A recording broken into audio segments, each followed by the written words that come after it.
भविष्य में बनने वाले शिक्षकों को अगर सही शिक्षा नहीं दी जाए तो देश गुलाम हो सकता है, कुलपति डॉक्टर अजीत कुमार सिन्हा ने कहा।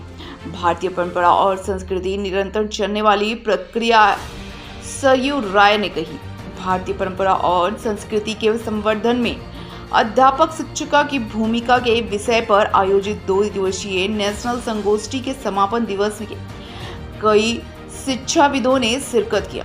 गुरुवार को कार्यक्रम की शुरुआत दीप प्रज्वलित करके किया गया। विधायक मथुरा महतो ने कार्यक्रम के दौरान स्वागत भाषण में कहा कि इस सेमिनार का उद्देश्य सुदूर ग्रामीण तथा उग्रवाद प्रभावित क्षेत्र से जाना जाता था। इस क्षेत्र में इस सेमिनार का बहुत महत्व रहा। इस सेमिनार में विद्वानों ने शिक्षा के क्षेत्र में अध्यापक की भूमिका का जो वर्णन किया वह काफी सराहनीय है। वक्ता इतना सशक्त था कि सुनने वाला थक नहीं रहा था। जैक अध्यक्ष प्रोफेसर डॉक्टर अनिल कुमार महतो ने संगोष्ठी को संबोधित करते हुए कहा कि यह ऐसी जगह है जहां क्रांतिकारियों ने संघर्ष किया है। उन्होंने कहा कि मथुरा महतो सही मायने में झारखंड के अभिभावक हैं, जिन्होंने CNT एक्ट लगाकर झारखंडियों के अस्तित्व की रक्षा की। अंग्रेजों ने यहाँ राज करने के लिए यहाँ की संस्कृति को नष्ट करने का काम किया था। देश की संस्कृति आगे बढ़ेगा तो शिक्षा आगे बढ़ेगा, और शिक्षा आगे बढ़ेगा तो देश भी आगे बढ़ेगा। भारतीय संस्कृति को बचाने के लिए शिक्षक की भूमिका अति महत्वपूर्ण है। अपनी भाषा को बचाएं तभी संस्कृति बचेगी। वर्तमान समय में लोग इंग्लिश एजुकेशन पर ज़्यादा ध्यान दे रहे हैं, वहीं दूसरी ओर माता पिता को वृद्धाश्रम भेज रहे हैं। शिक्षक से समाज सीखता है और समाज से देश सीखता है। विशिष्ट अतिथि के रूप में मौजूद विधायक सरयू राय ने अपने संबोधन में कहा कि यह सेमिनार अपने सार्थक उद्देश्य के प्रति सहायक होगा। समय के काल में परिवर्तित होकर सब कुछ बदलता है। ज्ञान परंपरा के आधार पर ही भारत विश्व गुरु बनाया जा सकता है। विद्यालय महाविद्यालय कैसे पढ़ाएं, इसको सीखें तो भविष्य में खतरा नहीं होगी। कोई भी भाषा, कोई भी ज्ञान हम अपनी प्राथमिक भाषा में ही प्राप्त करते हैं। भारतीय संस्कृति, भारतीय परंपरा निरंतर चलने वाली प्रवाह है। हम भारतीय परंपरा और संस्कृति के रूप में अपने को परिवर्तित करें। मुख्य अतिथि रांची विश्वविद्यालय के कुलपति डॉक्टर अजीत कुमार सिन्हा ने कहा कि हमारे राज्य में शिक्षकों की कमी है। राज्य में बिल्डिंग बहुत बनते जा रहे हैं, परंतु उन बिल्डिंगों को पढ़ाने वाले शिक्षकों की घोर कमी है। राज्य को बिल्डिंग नहीं, शिक्षक की जरूरत है। अगर शिक्षक होंगे तो पेड़ के नीचे भी बैठाकर पढ़ा लेंगे। झारखंड में 32 भाषाएं हैं, जिसमें 9 विषयों पर पोस्ट ग्रेजुएट और PhD की पढ़ाई शुरू कर दी गई है। समय रहते झारखंड के अन्य भाषाओं को नई शिक्षा में लागू किया गया तो यकीन मानिए कुछ वर्षों के बाद वह भाषाएं विलुप्त हो जाएंगी। नए शिक्षा नीति के अनुसार शिक्षकों को स्टूडेंट्स के भविष्य संवारने के लिए भी मदद करनी पड़ेगी। ब्रिटिश शासकों ने कन्वेंट एजुकेशन लाया था और कन्वेंट एजुकेशन हमें मेंटल आज़ाद नहीं होने दिया। आज के एजुकेशन सिस्टम फिर वही प्रथा जोड़ रही है। ऐसी एजुकेशन पॉलिसी लाएं जो रोजगार सृजन करे, गांव के लोगों का पलायन बंद हो। ये एजुकेशन पॉलिसी को हम लागू कर पाएं तो हमारे कल्चर, हमारी संस्कृति को बचा पाए। है या नहीं है? अब आप हमें बताएं कि वहाँ कहाँ के बच्चे काम करते हैं।